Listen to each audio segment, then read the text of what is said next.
Pabelanis, jumpa lagi di Pabelan TV dalam Pabelan Belusukan kali ini. Bersama dengan saya, Belkis Asminagara, seperti yang Sobat Pabelanis lihat. Kali ini saya telah berada di Lokananta yang saat ini tengah booming di kalangan masyarakat Solo, khususnya kalangan anak muda. Nah, Lokananta itu sendiri merupakan sebuah studio rekaman musik legendaris yang terletak di Solo, Jawa Tengah.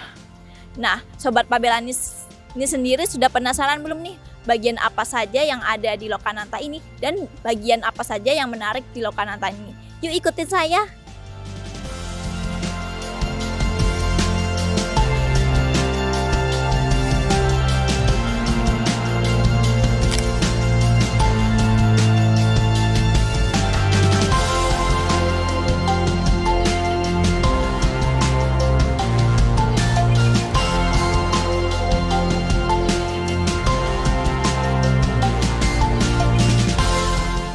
Lokananta adalah sebuah studio musik tertua di Indonesia yang berdiri pada 29 Oktober 1956. Tak hanya menjadi yang tertua, Lokananta juga menjadi studio musik terbesar di Indonesia dan masih aktif hingga saat ini. Lokananta baru saja dilakukan revitalisasi dan sudah diresmikan pada 3 Juni 2023 lalu oleh Menteri BUMN Erick Thohir. Lokananta hadir dengan konsep dan wajah baru di mana tempat ini sudah disulap menjadi destinasi wisata sejarah, sentra kreativitas bagi para musisi, seniman, serta UMKM yang telah dibuka untuk umum mulai 5 Juni 2023 lalu. Terdapat 2 kategori area bagi Sobat Pabelanis yang ingin berkunjung ke Lokananta, yakni area gratis dan berbayar. Area berbayar sendiri meliputi galeri museum yang berisi kontribusi Lokananta terhadap musik di Indonesia. Untuk berkunjung ke area berbayar, Sobat Pabelanis perlu melakukan reservasi terlebih dahulu nih, di mana terbagi menjadi 3 sesi, yakni pukul 10 pagi, 12 siang, dan pukul 2 sore.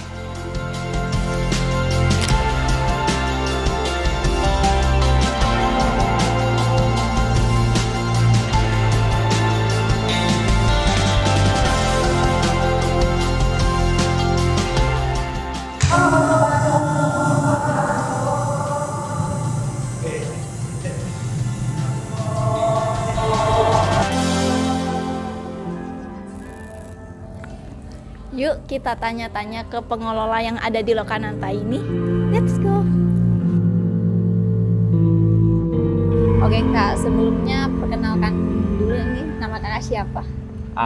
Selamat siang, saya Idmakma, biasa dipanggil AA, dari Ruang Riang Lokananta. Di sini saya sebagai project manager di Lokananta Surakarta. Oke, saya mau bertanya-tanya nih seputar Lokananta yang ada di sini. Berkenan nggak? Iya, boleh. Oke. Untuk sebenarnya tuh apa sih dari arti dari Lokananta ini? Lokananta? Ya. Lokananta itu dari sastra Jawa kuno ya. Dulu kalau setahu itu artinya gamelan dari surga yang bisa berbunyi sendiri. Yang punya suara-suara indah itu namanya Lokananta. Gamelan Lokononto. Lokononto. Terus akhirnya ya itu awalnya kan sebelumnya namanya kan Indonesia Raya Folk, Indra Folk. Tapi karena Bung Karno tidak terlalu suka ke barat-baratan, akhirnya diganti yang lebih Indonesia. Akhirnya keluarlah nama Lokananta. Kemudian apa tujuan dari merevitalisasi? Tujuan direvitalisasinya Lokananta itu pada basicnya memaksimalkan apa yang dipunya oleh Lokananta itu sendiri. Jadi mungkin sebelum revitalisasi ada beberapa aset yang belum bisa dimaksimalkan, yang ada di Lokananta ini belum bisa maksimal. Akhirnya gimana caranya dengan tanah seluas ini, dengan aset besar ini ya itu bisa dimaksimalkan kembali dan juga memiliki nilai-nilai ekonomi, sosial, budaya, sama seni juga untuk masyarakat sekitar. Jadi Lokananta bisa punya peran di nilai ekonomis, di mana di sini sudah mulai ada gerai-gerai UMKM milik teman-teman lokal Solo juga. Itu kan ada peran lah Lokananta di situ. Akhirnya sekarang sebagai penyedia tempat di situ, terus ada juga nilai-nilai sosial budaya. Itu juga nanti ada aktivasi-aktivasi program yang terkait kesenian atau musik terutama yang bisa diadakan di Lokananta, ataupun kita juga punya program-program sendiri untuk mengembangkan aktivitas-aktivitas atau komunitas-komunitas itu sendiri. Jadi intinya adalah gimana bisa mengembangkan Lokananta supaya bisa berguna untuk masyarakat-masyarakat lain, jadi lebih luas sifatnya. Yang sebelumnya cuman mungkin orang-orang kenal Lokananta itu hanya studio rekaman ataupun produksi vinil ataupun produksi rilisan fisik. Nah ini selain di situ ada lagi sekarang. Jadi orang-orang pun kamu nggak perlu musisi untuk bisa datang dan nongkrong di Lokananta. Dan dari situ juga kami juga ada Galeri Lokananta yang dimana orang-orang bisa datang, bisa berkunjung dan bisa belajar gimana sejarah musik Indonesia. Dan dari situ harapan kita kan orang-orang yang mungkin sebelumnya tidak terlalu tahu atau kurang tahu soal gimana sih musik Indonesia, gimana perannya dalam politik atau dalam sejarah atau dari norma-norma yang sekarang ada di Indonesia berlaku, itu bisa dipelajari di situ. Nah dari situ akhirnya bisa menumbuhkan gimana kita berusaha mencintai musik-musik Indonesia juga. Itu sih. Oke. Lalu bagaimana sistem pengelolaan dari Lokananta ini dan juga dikelola oleh pemerintah atau swasta ya? Untuk pengelolaan sih, pengelolaannya tetap pemerintah, ini kan milik BUMN ya. Tapi untuk operasionalnya dioperatorkan ke Ruang Riang Lokananta. Jadi kita salah satu anak perusahaan dari Endo Group Jakarta, ada Ruang Riang. Di sini kita subsidiarinya ada namanya Ruang Riang Lokananta. Nah di sini kita operatornya. Oke. Menurut Bapak sebagai pengelola nih, bagaimana antusiasme pengunjung yang datang ke tempat ini setelah dibuka pada jam 5? Setelah tanggal 5 ya? Yes, setelah tanggal 5. Setelah tanggal 5 setelah Festival Lokananta ya. Bagus sih, dan ternyata melebihi ekspektasi kami juga sebagai operator ya. Jadi dengan kondisi yang mungkin Lokananta juga belum buka 100%, belum semuanya terpenuhi di sini, tapi umum itu, publik itu sudah tetap aja datang ke sini dan nongkrong di sini. Jadi itu juga melebihi ekspektasi kami sebagai operator dengan kondisi Lokananta yang sekarang. Oke, di Lokananta itu sendiri selain galeri ada apa saja ya Kak?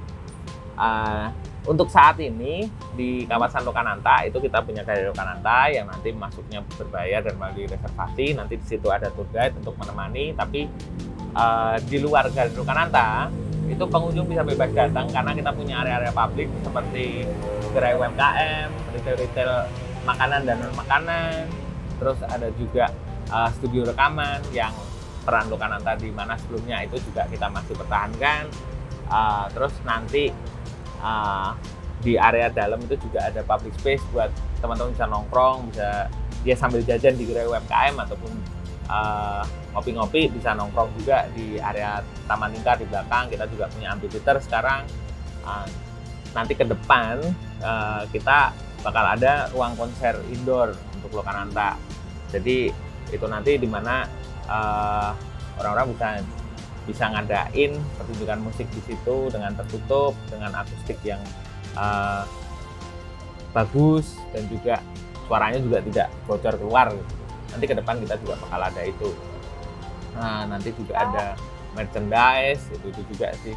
Jadi banyak hal yang nanti bisa dinikmati di Lokananta.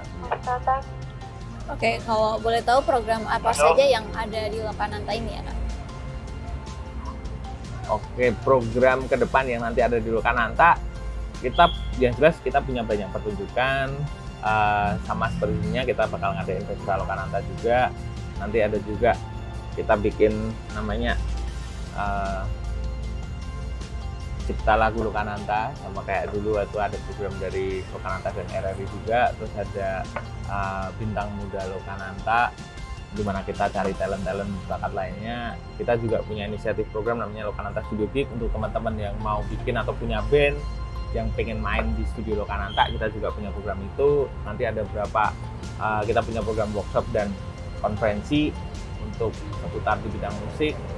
Kita juga ada beberapa program kolaborasi dengan komunitas-komunitas di Kota Solo. Itu banyak lah. Jadi nanti ke depan itu bakal banyak hal yang bisa dinikmati untuk program Lokananta ini.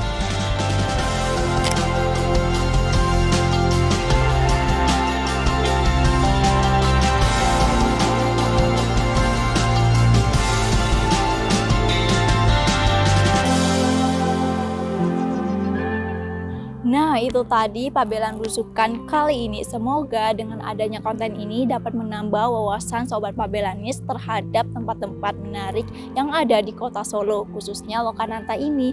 Saya, Belki Sasminagara, pamit undur diri. Nantikan Pabelan TV dan Pabelan Belusukan selanjutnya. Jangan lupa like, comment, and subscribe YouTube Pabelan TV ya. Sampai jumpa!